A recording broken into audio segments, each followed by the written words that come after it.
My name is Emma Miller. I am 27 years old and I live in Oakville.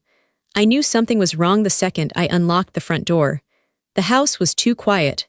Usually, there was the click-clack of claws on the hardwood, the soft thud of a tail hitting the wall, the happy whine of Jasper, my golden retriever mix, waiting for me. He was my anchor.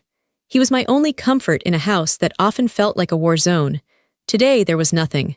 Just a heavy, suffocating silence. I dropped my keys in the bowl. "Jasper," I called out. My voice shook a little. My mother was sitting at the kitchen table, scrolling through her phone. She didn't even look up at me. She didn't even blink. "Where is he?" I asked. My stomach twisted into a knot. She took a sip of her coffee and said it like she was talking about the weather. "We sold him. Your sister's kids needed new phones. They're expensive, Emma. You know how hard it is for her." I froze. I couldn't breathe. The air left my lungs. They didn't just give him away. They traded my best friend, a living, breathing soul, for gadgets. For iPhones my nieces would crack in a week. At that moment, the daughter I tried so hard to be died right there in the hallway. But before I tell you how everything flipped, like and subscribe, drop a comment. Where are you watching from? To understand why my mother could sit there and drink her coffee while my world fell apart, you have to understand my role in this house.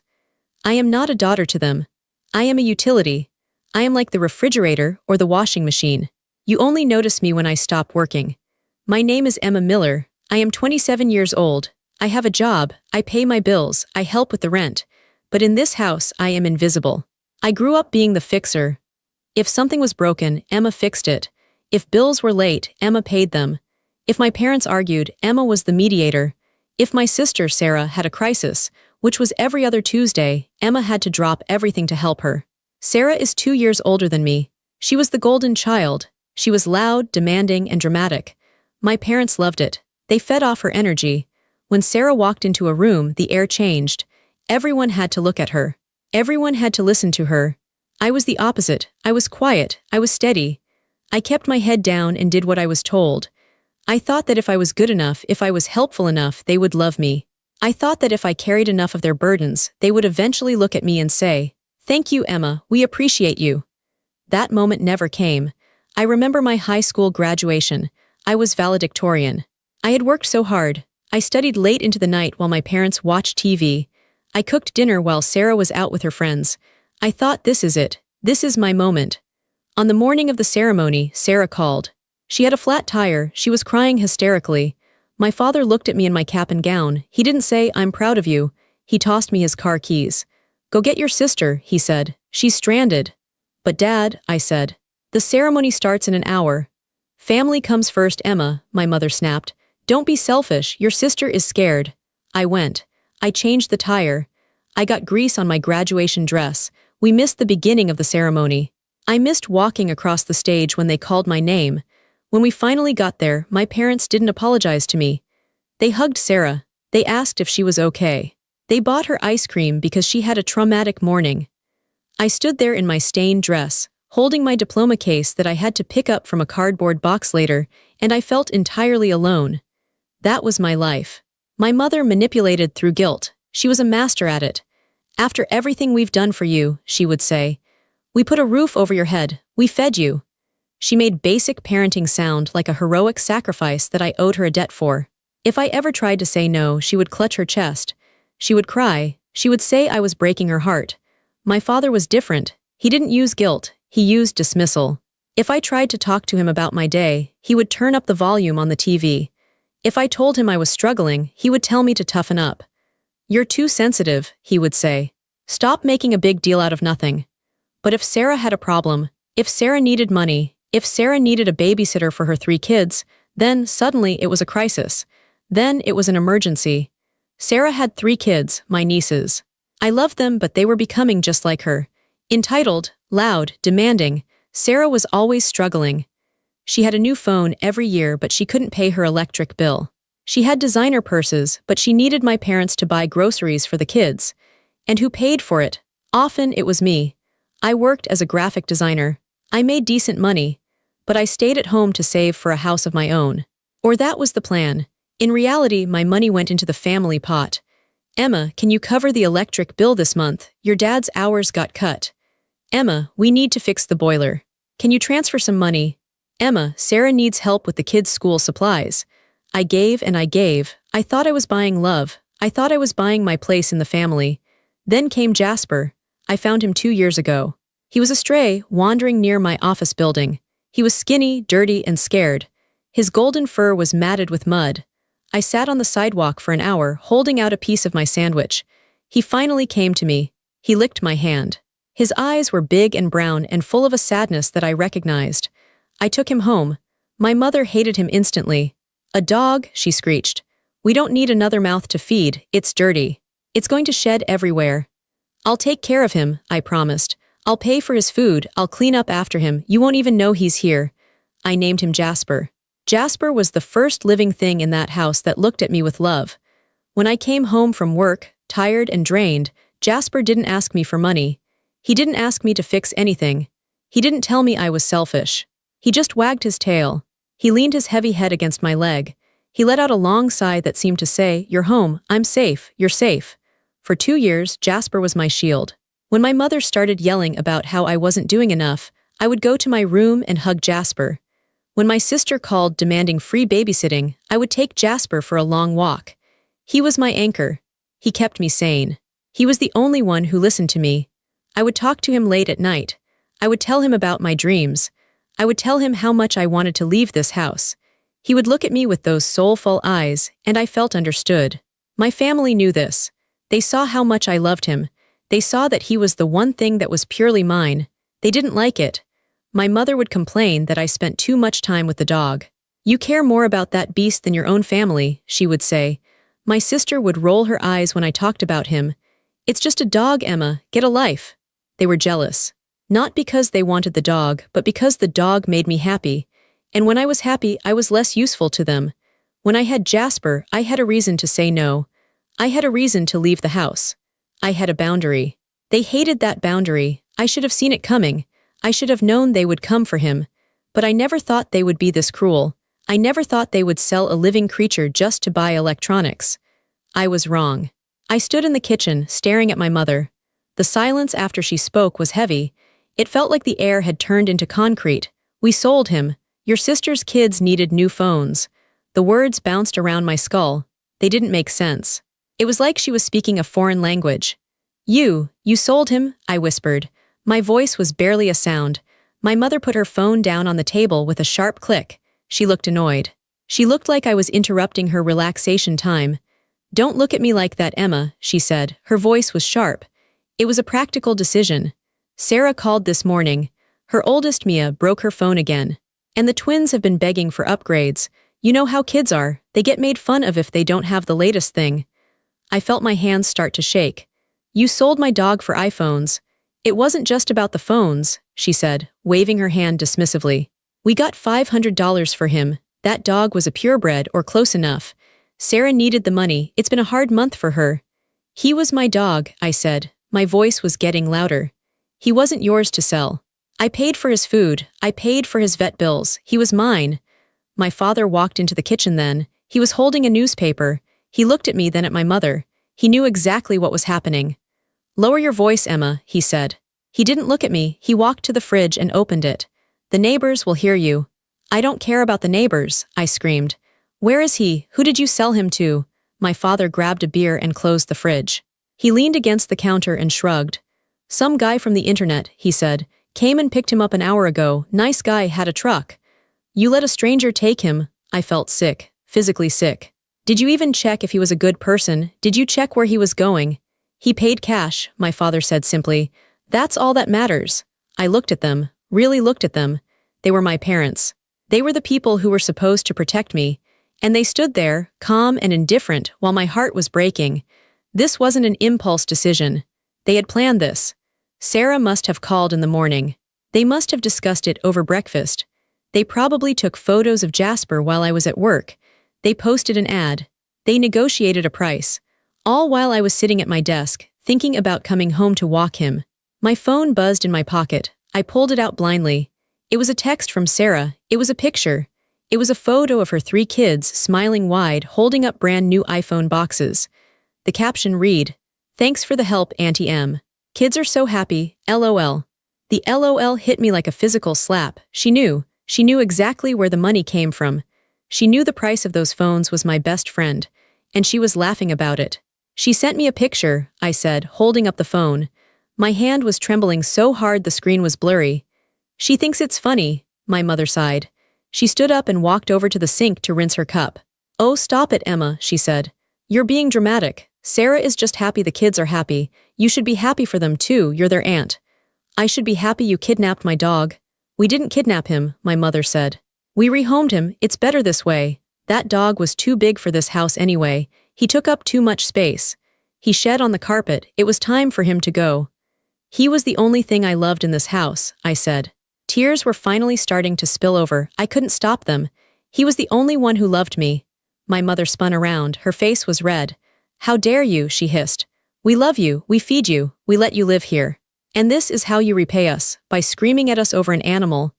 It's just a dog, Emma, my father added. He took a sip of his beer. You can get another one, or get a hamster, something cheaper. They didn't get it. Or maybe they did, and they just didn't care. It wasn't about the animal, it was about what he represented.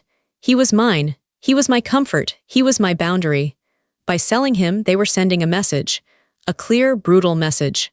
You own nothing, you are nothing. Your happiness does not matter, your feelings do not matter. Only Sarah matters. Only we matter. I looked at my father drinking his beer. I looked at my mother wiping down the counter as if she hadn't just destroyed my life. I realized then that I hated them. It wasn't a flash of anger. It wasn't a temporary temper tantrum. It was a cold, hard realization. I hated them. I hated their selfishness. I hated their cruelty. I hated the way they looked at me like I was a broken appliance that was making too much noise. I want his name, I said. I wiped my face. My voice was steady now. I want the name of the man you sold him to. I didn't ask for his name, my father said. He gave me the cash, took the dog, and left. Deal done. You have to have a number, I said. You texted him. I deleted the thread, my father said. He looked bored. Stop it, Emma. It's done. Go wash your face. Dinner is in an hour. He turned his back on me. He walked into the living room and turned on the TV. My mother went back to the table and picked up her phone. She started scrolling again. They were done with the conversation. They were done with me. I stood there for one more second, listening to the hum of the refrigerator. Then I turned and walked out of the kitchen. I walked down the hallway to my bedroom. My legs felt heavy, like I was wading through deep water. Every step was a struggle. I reached my door and pushed it open. Usually, this was the best moment of my day. Usually, I would open this door and Jasper would be there. He would be lying on his bed or waiting by the window. He would jump up, his tail thumping against the dresser, his whole body wiggling with joy. Today, the room was still. It was dead silent. I walked inside and closed the door behind me. I leaned back against the wood and just looked. In the corner, his crate was there. The door was open. It was empty. His blanket, the blue fleece one he loved to bundle up under, was still inside. It still had the indent of his body. It looked like he had just gotten up and walked away. His water bowl was dry. They must have dumped it out. His leash was hanging on the hook by the closet, the red nylon leash we used for our walks. I walked over to the corner. I knelt down on the floor. I reached out and touched the blanket. It was cold. I picked up his favorite toy. It was a stuffed hedgehog that had lost one eye and most of its stuffing. He carried it everywhere. He slept with it. It was shoved into the corner between the crate and the wall like it was trash, like it was garbage. I brought the toy to my face. It smelled like him. It smelled like earth and dog shampoo and comfort. The smell hit me like a physical blow. My chest tightened. I couldn't breathe. I curled up on the floor, holding the hedgehog, and I stared at the empty crate. I waited for the tears to come back. I waited for the sobbing. But the tears didn't come. Instead, a strange coldness settled over me. I lay there on the floor and replayed the last 10 minutes in my head. We sold him. Your sister needed phones. It's just a dog. I thought about all the years I had spent trying to please them. I thought about the money I had given them. Thousands of dollars over the years. My savings, my hard work. I thought about the time. The hours spent listening to my mother complain. The hours spent fixing my father's mistakes. The hours spent babysitting Sarah's kids so she could go to parties. I had given them everything I had. I had emptied myself out for them. And in return, they took the one thing I asked them to leave alone. They didn't just sell a dog. They sold my trust. They sold my loyalty. They sold their relationship with me for $500. That was my value to them. $500. I looked at the empty crate again. If I stayed here, this would never stop. If I let this slide, if I cried and then eventually forgave them like I always did, they would do it again. Next time it would be my car, or my savings account, or my sanity. They would strip me down until there was nothing left of me. The silence in the room wasn't peaceful anymore. It was suffocating. But inside that silence, I found something new. I found rage. Not the hot, screaming rage I had felt in the kitchen. This was different. This was a cold, sharp rage. It was quiet. It was focused. It was the rage of someone who realizes they have nothing left to lose. I sat up. I placed the hedgehog on my bed. I wasn't going to cry. I wasn't going to beg. I was going to get my dog back. And then, I was going to burn the bridge to this family so thoroughly that they would never be able to cross it again. I stood up, I wiped my face. I looked in the mirror. My eyes were red, but my jaw was set. I looked different. I looked harder. I wasn't the victim anymore. I wasn't the daughter they could push around. I walked over to my desk and opened my laptop. I sat down and cracked my knuckles. Okay, I whispered to the empty room. Let's find you.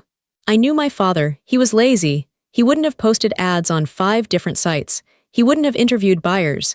He would have taken the path of least resistance. He said he sold him to a guy on the internet. That meant Craigslist or Facebook Marketplace. Those were the only 2 sites my father knew how to use. I started with Facebook. I went to my father's profile. It was locked down, but I was friends with him. I checked his recent activity. Nothing.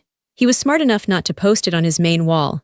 I checked the local buy, sell, trade groups for our town.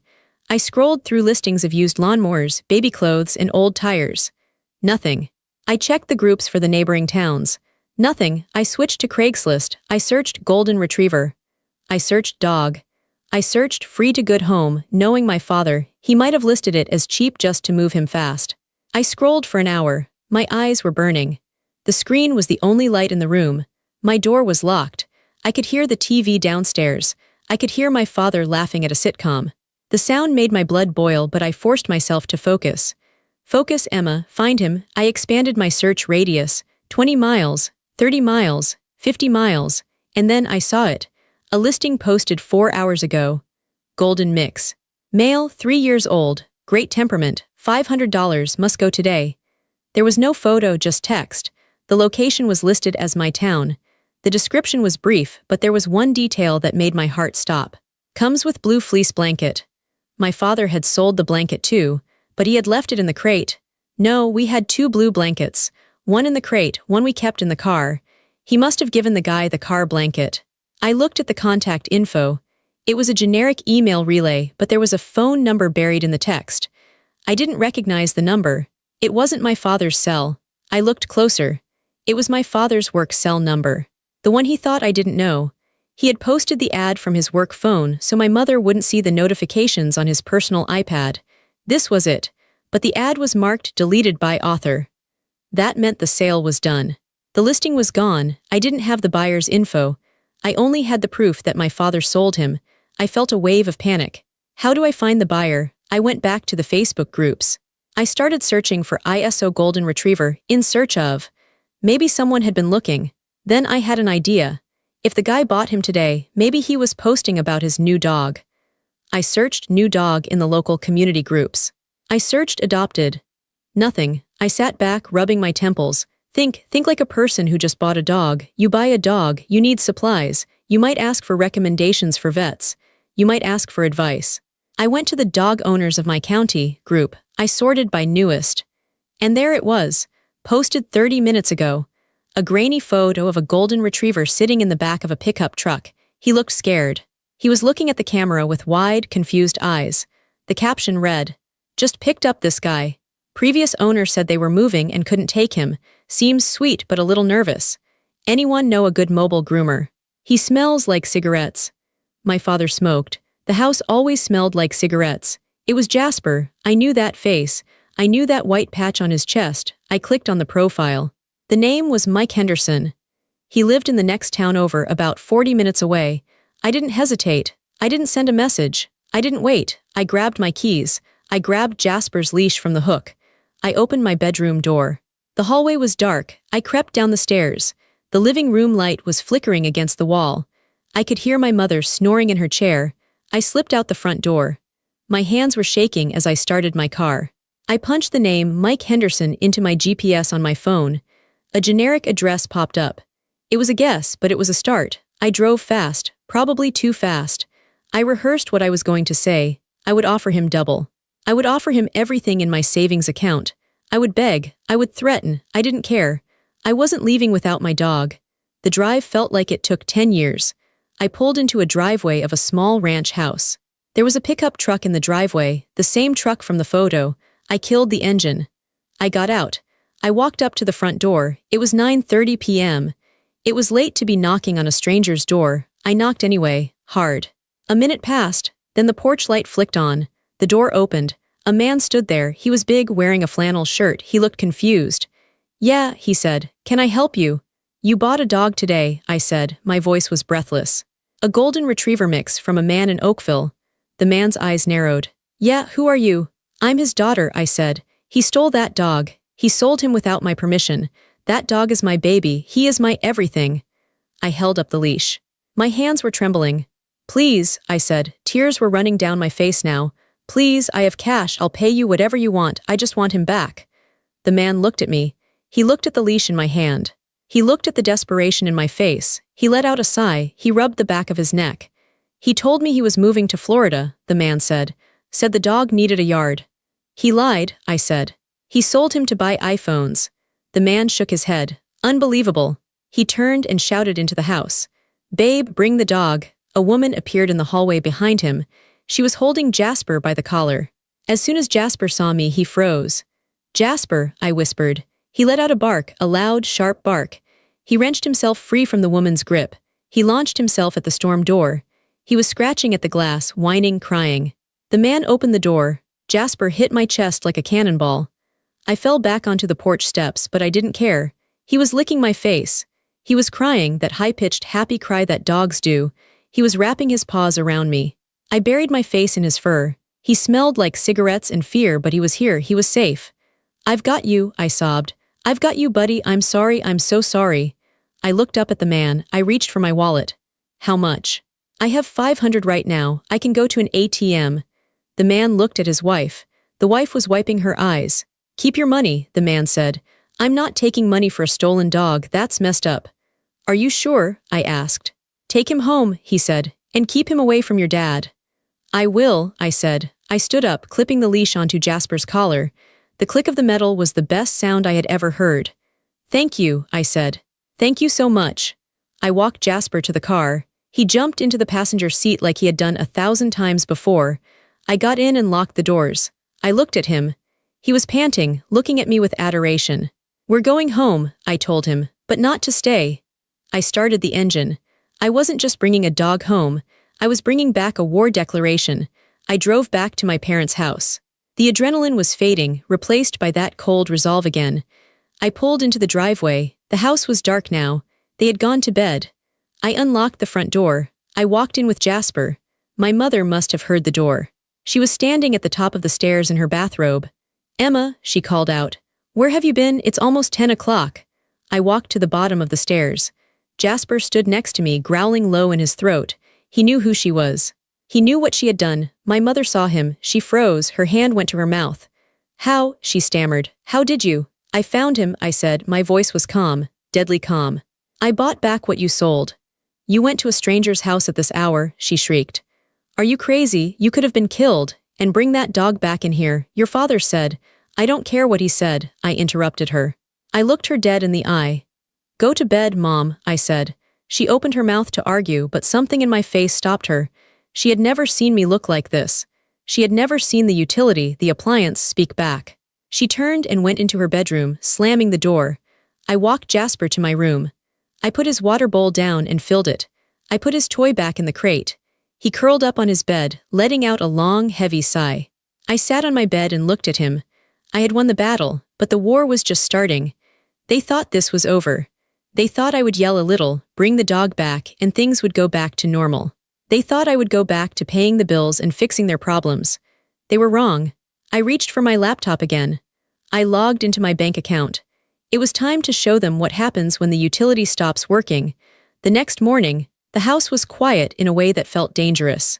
It wasn't the peaceful silence of an empty house. It was the silence of a held breath before a scream. I woke up with Jasper heavy on my feet. For a second, I forgot. I reached down, felt his fur, and the memory of the night before rushed back. The empty crate, the drive, the stranger's house, the look on my mother's face. I wasn't afraid anymore. That was the strange part.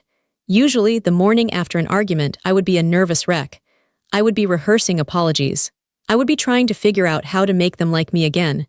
Today, I just felt cold. I got dressed slowly.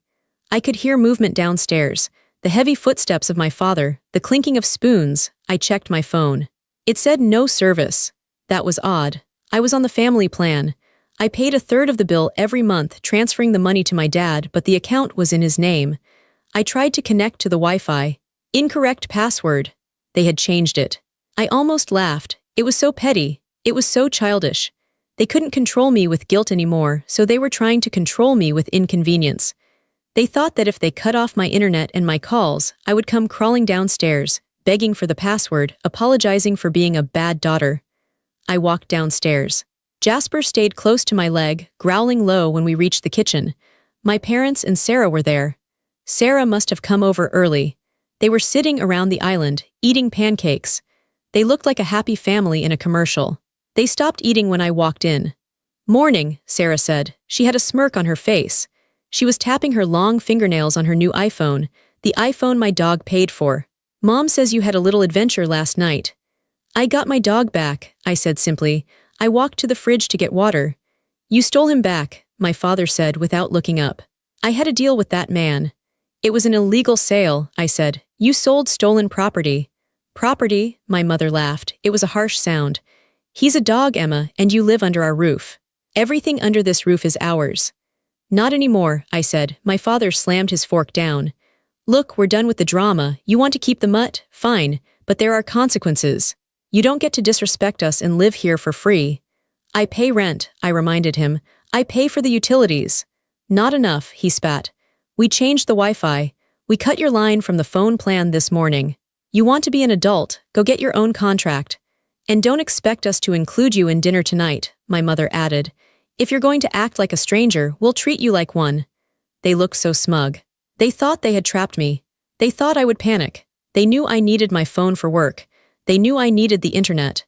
They forgot one thing. They forgot who actually managed the money in this house. For 5 years, my parents had been bad with technology. So, they had me set up a joint bank account. It was supposed to be for household expenses. My paycheck went into my personal account, but I transferred a huge chunk into the joint account every month to pay the mortgage, the electric, the water, and the credit cards. My father's pension check went in there too.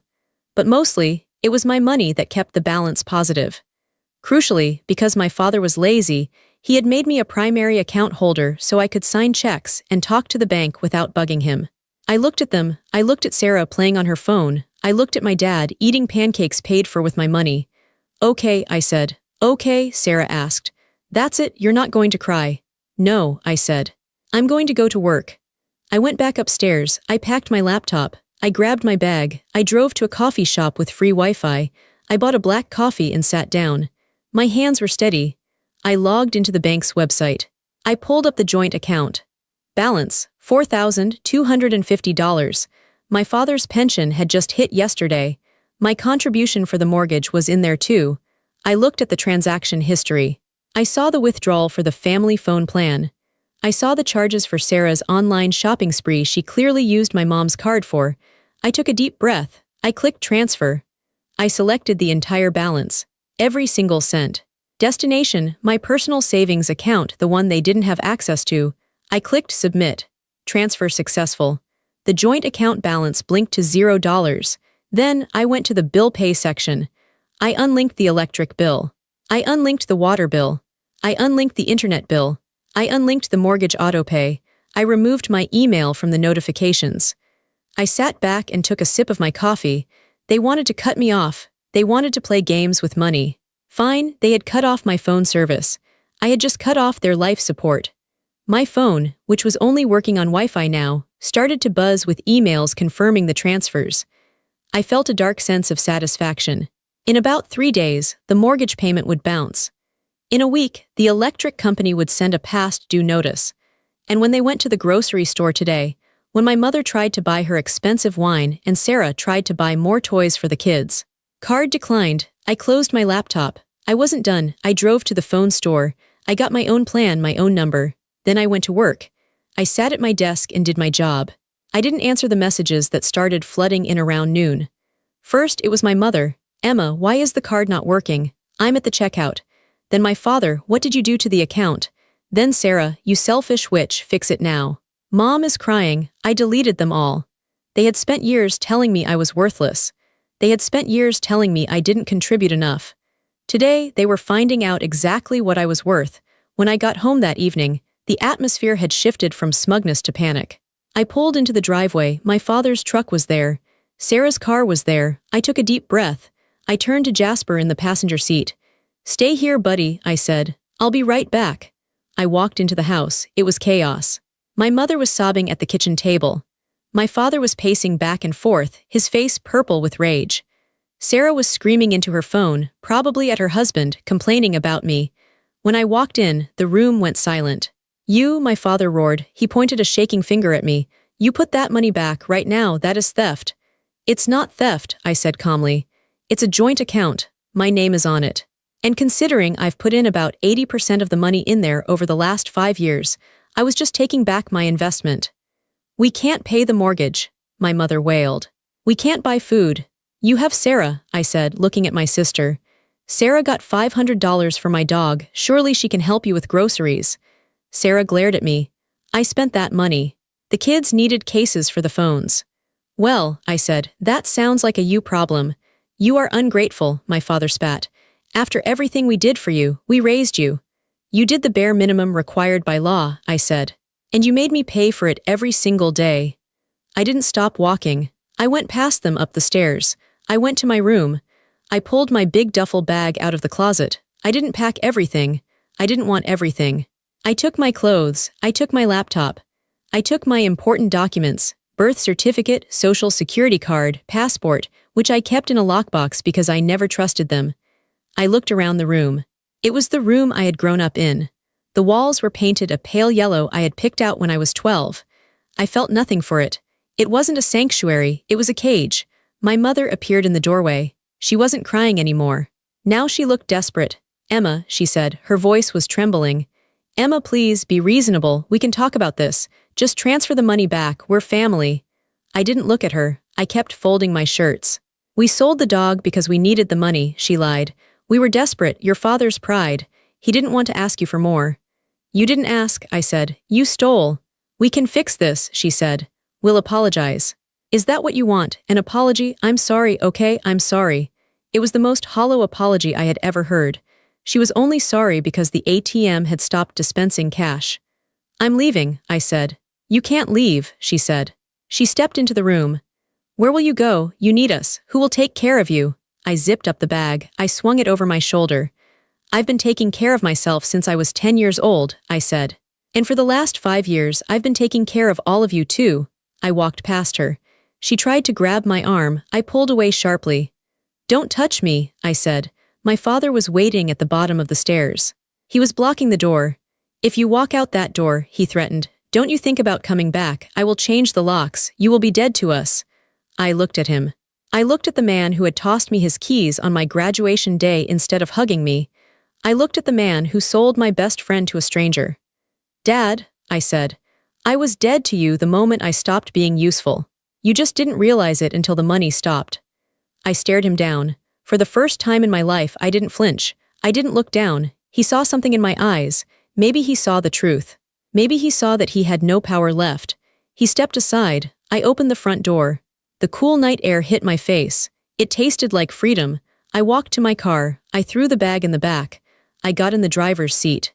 Jasper licked my hand. I didn't look back at the house. I didn't look at the window to see if they were watching. I put the car in reverse and backed out of the driveway. My phone buzzed. It was a text from Tessa, my coworker. Key is under the mat. Guest room is ready. Come home, I drove. I cried for the first 10 minutes, not because I was sad, but because the relief was so overwhelming it felt like physical pain. The pressure on my chest, the pressure I had lived with for 27 years was gone. I was homeless. I had burned every bridge, but I had my dog. I had my money. And for the first time, I had my life. Tessa's apartment was small, but it was warm. It smelled like vanilla candles and peace. When I arrived, she didn't ask questions. She just hugged me, ordered pizza, and let Jasper sleep on her couch. For 2 days, I just existed. I went to work, I came back to Tessa's, and I slept. I ignored the hundreds of calls and texts from my family. They cycled between begging, threatening, and gaslighting. On the 3rd day, I knew I had to handle the loose ends. I still had some stuff at the house, and they were threatening to call the police on me for theft regarding the bank transfer, even though it was legal. I needed backup. I called Aunt Betty. Betty was my mother's older sister. She was the black sheep of the family, but in the best way. She was a lawyer. She was fierce, successful, and she had never tolerated my parents' nonsense. They were terrified of her. She lived 3 hours away. I called her and told her everything. I told her about the dog, the phones, the bank account. There was a long silence on the other end. They did what? Betty's voice was low and dangerous. They sold Jasper, I whispered. Pack a bag, Emma, Betty said. I'm coming down. You don't have to, I'm coming down, she repeated. Meet me at their house at noon tomorrow. Bring the dog. The next day, I pulled up to my parents' house. Betty's black Mercedes was already there, parked right in the middle of the driveway like a tank. Betty was standing on the porch. She was wearing a sharp suit and sunglasses. She looked like a general inspecting the battlefield. I got out with Jasper. Betty took off her sunglasses. She looked at the dog, then at me. She hugged me so hard my ribs cracked. You look tired, she said. I am, I said. Well, wake up, she said. We're going in. She didn't knock. She opened the door and walked in. Hello, she boomed. Family meeting. My parents were in the living room. Sarah was there too. They jumped up when they saw Betty. Betty, my mother said, looking nervous. What are you doing here? I'm here to help you pack, Betty said pleasantly. Pack, my father asked. Well, Emma is moving out, Betty said. Permanently. And since you've threatened to call the police on her for accessing her own money, I'm here to represent her legally. Betty slammed a file folder onto the coffee table. I've looked at the bank records, Betty said. Emma has deposited over $100,000 into that joint account over the last 5 years. You two have contributed. Significantly less. If you want to go to court, we can go to court. I will sue you for unjust enrichment, emotional distress, and theft of the dog, and I will win. My father paled. He knew Betty didn't bluff. Now, Betty continued, Emma is going to go upstairs and get the rest of her things. You are going to sit here. If anyone says a word to her, I will personally audit your taxes from 1995 to present. Do we understand each other? The room was silent. Good, Betty said. She turned to me and winked. Go on, sweetie, take your time. I went upstairs. I could hear my mother trying to whisper to Betty downstairs. She's stealing from us, Betty. She left us with nothing. She left you with exactly what you earned. Betty's voice carried up the stairs. Nothing but family. Don't use that word, Betty cut her off. Her voice was ice cold. I saw the text messages, Linda. I saw what you said about the dog. That's not family, that's cruelty. You broke that girl's heart for a couple of cell phones. You're lucky she only took the money. If it were me, I'd have burned the house down. I packed the rest of my books. I took my winter coat. I took the photo of my grandmother. I walked back downstairs. My family was sitting on the couch, looking small, defeated. My father wouldn't look at me. My mother was crying silently, but it was the crying of someone who got caught, not someone who was sorry. I'm done, I said to Betty. Excellent, Betty said. She picked up her sunglasses. She turned to my parents one last time. Don't contact her, Betty said. Don't go to her work, don't call her. If she wants to speak to you, she will reach out. If you bother her, you deal with me, and you know you can't afford me. We walked out. We got into our cars. As I drove away, following Betty's Mercedes, I looked in the rearview mirror. The house got smaller and smaller. It was just a building now, wood and brick. It held no power over me. Betty honked her horn twice, a victory sound. I smiled. I reached over and scratched Jasper's ears. We're free, I told him. It took me 2 weeks to find a place. It wasn't fancy. It was a second-floor apartment in an older building on the edge of town. The floors creaked, the radiator clanked in the middle of the night, and the view was of a brick wall. But it was mine. My name was on the lease. My key opened the door. For the first time in my life, I bought groceries just for me. I bought the expensive cheese because I wanted it. I bought the cereal my father hated. I bought Jasper a new bed, a huge orthopedic memory foam one that cost way too much, but I didn't care. The first night in the apartment was strange. I kept waiting for someone to yell. I kept waiting for a crisis. I sat on the floor of the living room, I didn't have a couch yet, and ate pizza with Tessa and Betty. To new beginnings, Betty said, raising a plastic cup of wine. To freedom, Tessa added. To Jasper, I said. Jasper barked. He was exploring the corners, sniffing everything. He seemed to know that this was permanent. He wasn't anxious anymore. He didn't pace. He settled down right in the middle of the room and fell asleep, belly up. A month later, a letter arrived in the mail. It was my mother's handwriting. I stood by the mailbox, holding the envelope. My heart hammered for a second, an old reflex. I went upstairs and sat at my kitchen table. I opened it. It wasn't an apology. Of course it wasn't. Emma, we hope you are doing well. The house is very quiet without you. Your father's back is acting up again, and it's hard for him to mow the lawn. Sarah is struggling with the kids. The twins miss their aunt. We think enough time has passed. We are willing to forgive your outburst and the money situation if you come home for Sunday dinner. Let's put this behind us. We are a family, and families forgive. Love, Mom. I read it twice. We are willing to forgive you. They still thought they were the victims. They still thought I was the one who had sinned. They wanted me back not because they missed me, but because the lawn needed mowing and the bills needed paying. They wanted the utility back. I looked at the love, Mom, at the bottom. I didn't feel angry. I didn't feel sad. I just felt nothing. It was like reading a letter from a stranger. I stood up. I walked to the drawer in the kitchen where I kept my junk, batteries, rubber bands, takeout menus. I put the letter in the drawer. I didn't throw it away. I wanted to keep it.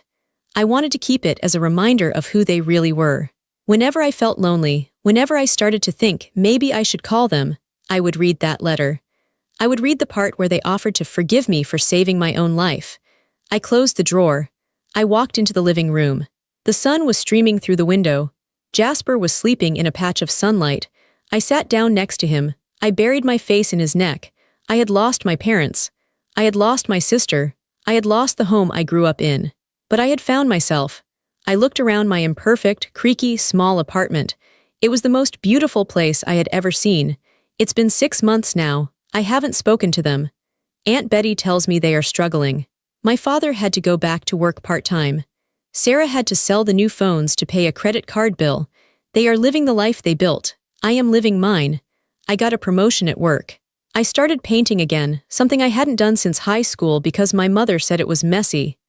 I have friends, real friends like Tessa, who don't want anything from me other than my company. Tonight, the apartment is quiet. The good kind of quiet. I'm lying in bed. Jasper is beside me, his head resting on my ankles. His breathing is steady and deep. I reach down and stroke his soft ears. They thought they could take you from me, I whisper to him. They thought I was weak. They didn't know who I'd become because of it. Jasper lets out a sleepy sigh.